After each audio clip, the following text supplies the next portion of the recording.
এখন আমরা হচ্ছে জগৎ শেঠের বাড়িতে আছি। সুদখোর ব্যবসায়ী ছিল জগৎ শেঠ। তো তার বাড়িতে যাচ্ছি, মানে রাজ আমলে যে সুদখোররা থাকতো সেই সুদখোরদের হচ্ছে বাড়িতে যাচ্ছি। জগৎ শেঠের বাড়ির সামনে আছি আমরা। এখানে ঢুকতে কিন্তু এক একজনের হচ্ছে 30 টাকা করে নিল। তো এই দেখুন, এটা কিন্তু নসিপুর হাউস অফ জগৎ শেঠ। আমরা এখনো ভেতরে ঢুকিনি, আমরা আস্তে আস্তে ভেতরে প্রবেশ করব। এই যে অরবিন্দদার সামনে দাঁড়িয়ে আছে। আর এই দেখুন বাড়িটা। ইনি হচ্ছে রাজার আমলে একজন সুদখোর ছিলেন। তো মানে বিখ্যাত ব্যবসায়ী আর কি, বড় ধরনের ব্যবসায়ী ছিলেন। সুদখোর বললে ঠিক হবে না, বড় ব্যবসায়ী ছিলেন ইনি।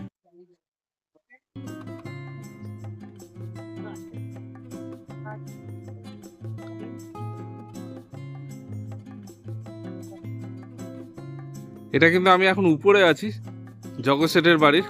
তো ভিতরে যেখানে ছিলাম মিউজিয়ামটা, সেখানে হচ্ছে ভিডিও করতে দিচ্ছে না। কিন্তু আপনার বাইরে থেকে দেখে এই বাড়িটা এসে চলে যাবেন না, কারণ এটা ভেতরে ঢোকার চেষ্টা করুন। ভেতরে কিছু কিছু জিনিস আছে সত্যি খুব ভালো লেগেছে। যেমন একটা আয়না ছিল, আয়নাটা হচ্ছে মানে নিজের বডিটা দেখা যাচ্ছে কিন্তু মুখ অন্যের দেখা যায়। আর হচ্ছে সেই আমলের কিছু বাইক, সেই আমলের কয়েন। আর আমার সব থেকে যেটা ভালো লেগেছে, আমরা এতদিন জানতাম যে আগেকার দিনের রাজারা তালপাতা বা কাপড়ের মধ্যে বিভিন্ন কাঠের মধ্যে লেখা সব সে সম্পত্তি কিভাবে আছে সেটা লিখে রেখেছে। তো সেটা দেখার জন্য কিন্তু অবশ্যই অবশ্যই এটা ভেতরে ঢোকা উচিত। কিন্তু ভেতরে সিসি ক্যামেরা আছে, যেটা ভিডিও করতে দেয়।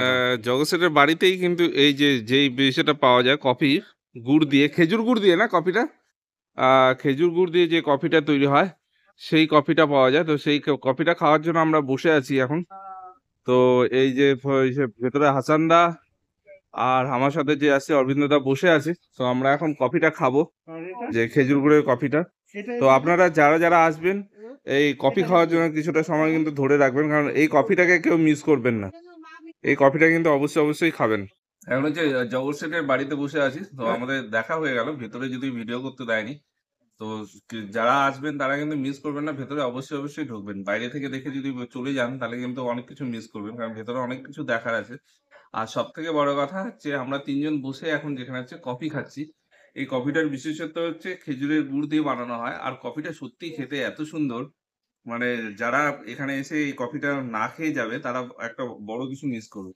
তো এই সময়টা ধরে রাখবেন যে এখানে আসতে পারে যাতে এই কফিটা একটু খেতে পারেন, সেই সময়টা হিসাব করেই কিন্তু আপনারা আসতে পারে ভালো করে। আর দাদা এই দোকানটা কখন কখন মানে যেদিন খোলা থাকে? শুধু শুক্রবার বন্ধ থাকে? না না, কি কি যেন শুক্রবার বন্ধ থাকে? ও হাজার, এটা হচ্ছে শুক্রবারও খোলা থাকে।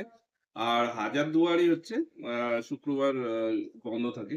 কিন্তু এই কফিটা মিস করে যাবেন না। এই কফিটা হচ্ছে এক এক কাপে হচ্ছে 30 টাকা করে নিচ্ছে। খুব ভালো খেতে।